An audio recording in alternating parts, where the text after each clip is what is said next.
Hey everybody, welcome to my assembly video for the Expanding Steampunk Table. You're going to use this to build the table once you receive it. First thing you want to do is check and make sure there was no damage in shipping once you unpack and unwrap everything. You have a bag of tools and nuts and bolts in here. There's going to be 4 cast iron caps, 4 carriage bolts, 4 Phillips head pins, and a bag of wood screws along with a little Allen wrench in there. This is going to require you to have 2 tools of your own, and that's going to be a monkey wrench and a Phillips head screwdriver. If you don't have a monkey wrench, that's fine. You can use a slotted wrench, but monkey wrench does work best. I also include 2 pieces of rope in this. That's just going to make things easier when we flip it and install it. I want to point out the labels on the arms and the base, and also on the bottom of the table. These labels are all going to line up, and with the flanges that you see here lining up to the bottom of the table. We're going to take and put this off to the side for now.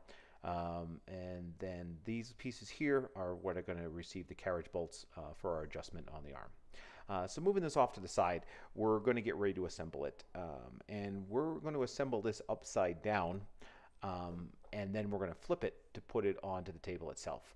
These are your D pieces, and these are the uprights that are going to kind of connect and hold it all together, and along with the flanges to the bottom of the table. All right. So this piece here, I assembled it at the shop, and I put it on a machine.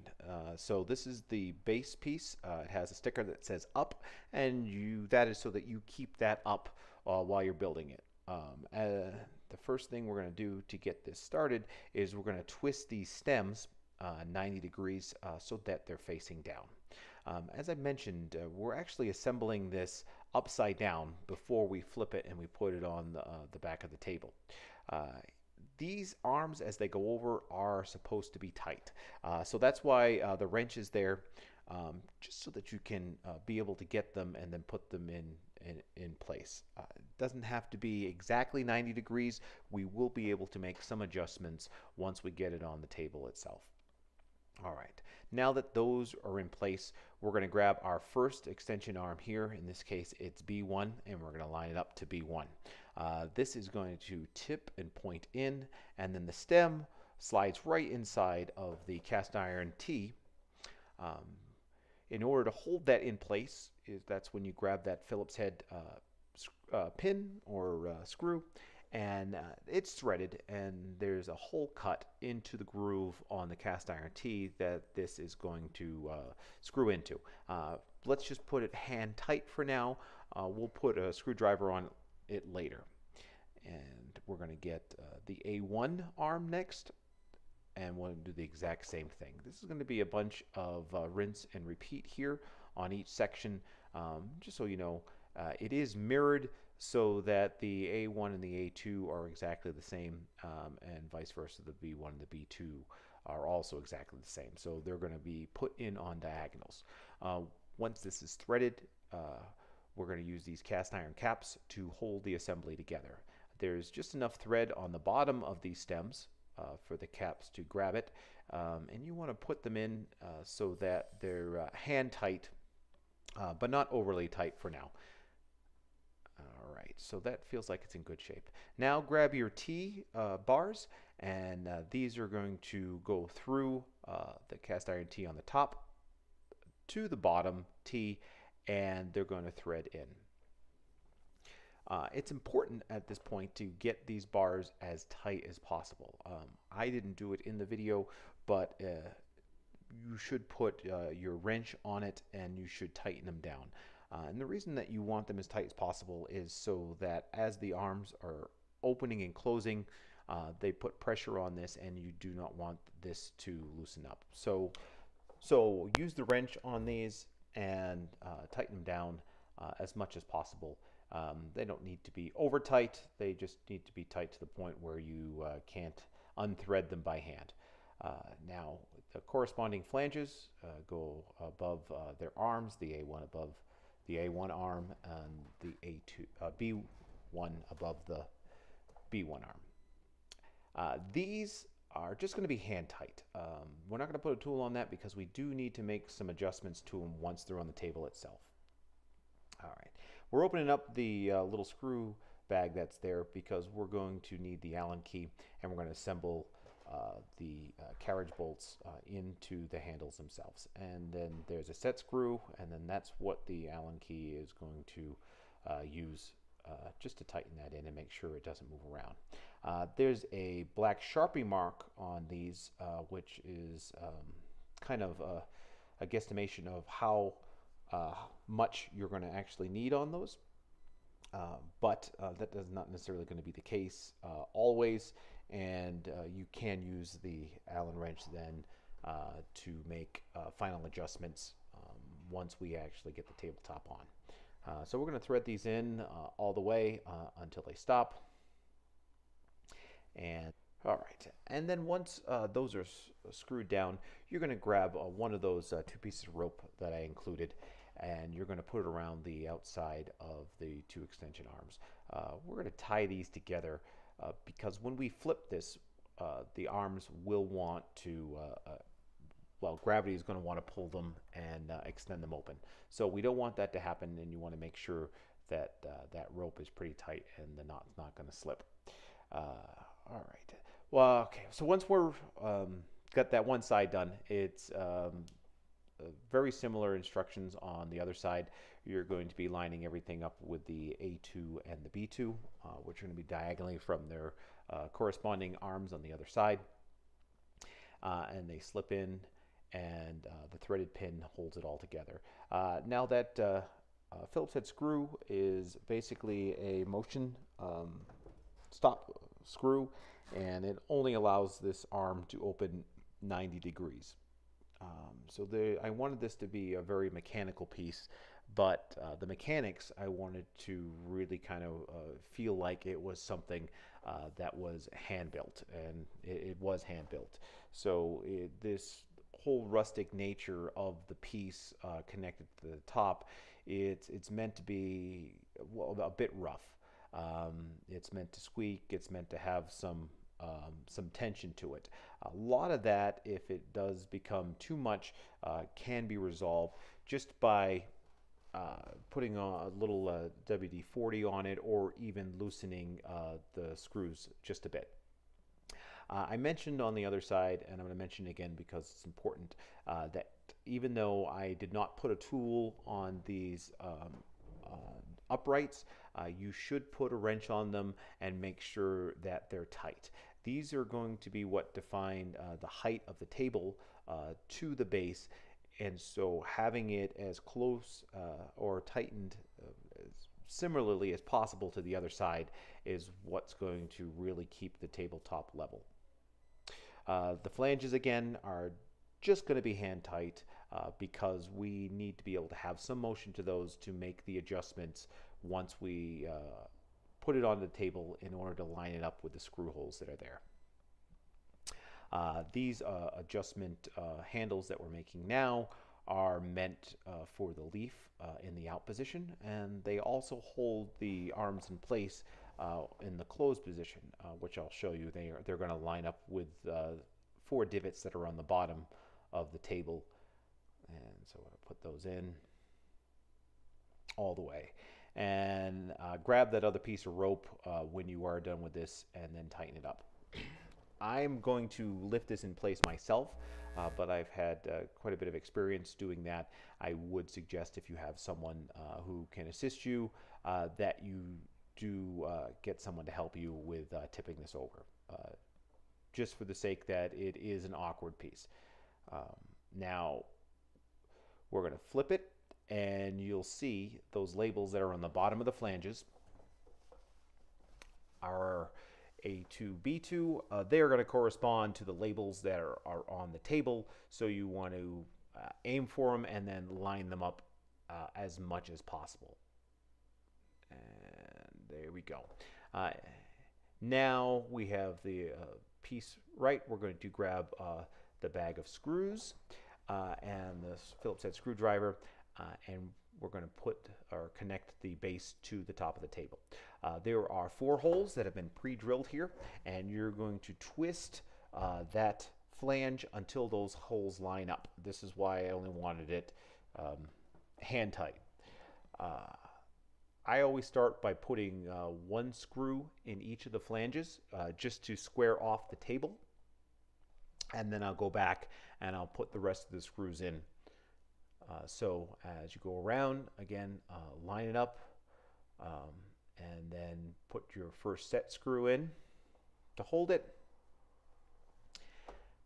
and then you can take the rope off. It's sometimes easier to get access to the screw holes if you move the arm back and forth. So it's another 4.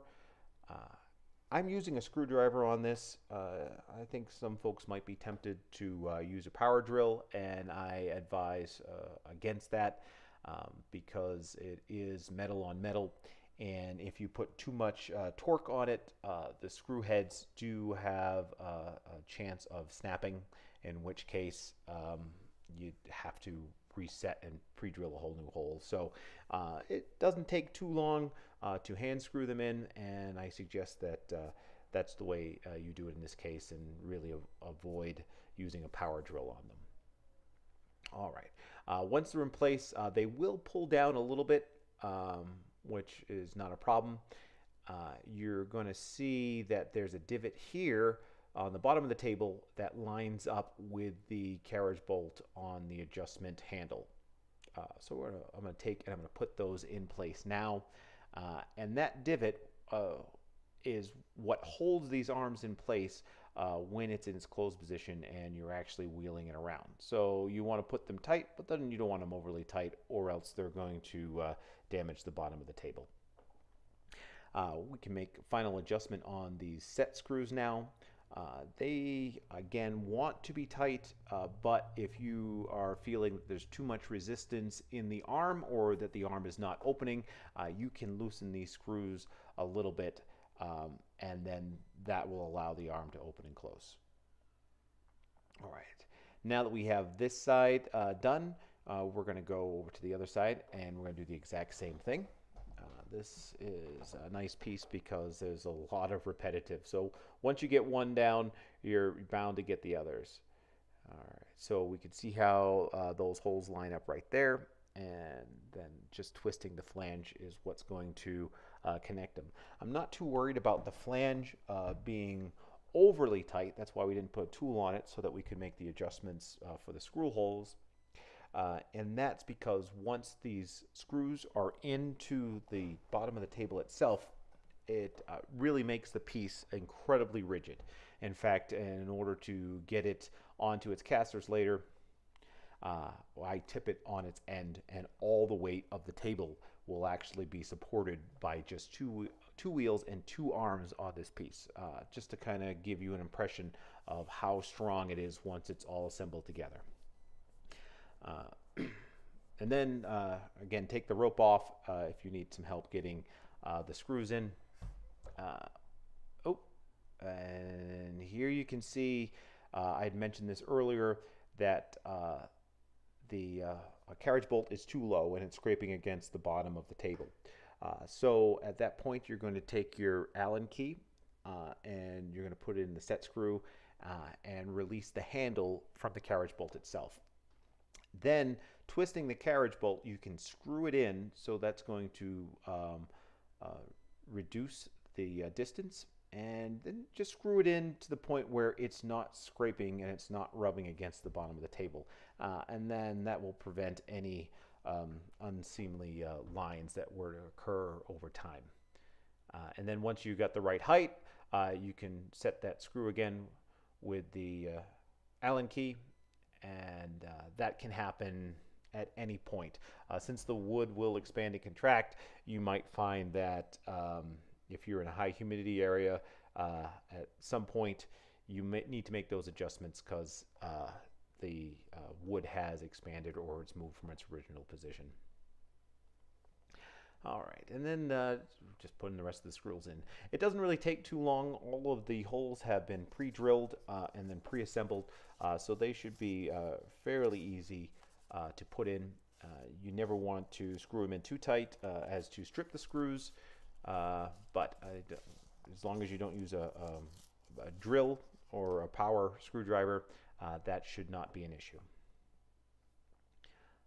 Excellent. So once we move these arms in and we lock them into place, they're tight. We're going to be ready to put the casters on this. I see here that one of the caps fell off. And okay, so I didn't put that on tight enough. Then we'll just put that on now. These are just to clean up the bottom of the piece itself, and in particular, since those threads can be sharp, it prevents any type of scraping that would damage a floor. And then I'm just tightening in these set screws here for the extension arms, and you're probably going to need to make a couple more adjustments to these once it's up and you're rolling it around. All right, I forgot the casters for this in the other room, so I'm just going to run and grab them. So you did not see the casters in the original unpack, but I promise you they will be in your box, and we'll just line them up now so that you can take a look at them. They're a 3-inch neoprene locking caster, and it's screwed on to a 3/4 inch stem. And that 3/4 inch stem screws right into the open thread that's on the bottom of the extension arm. And these you're also going to want to put a tool on to make sure they're as tight as possible.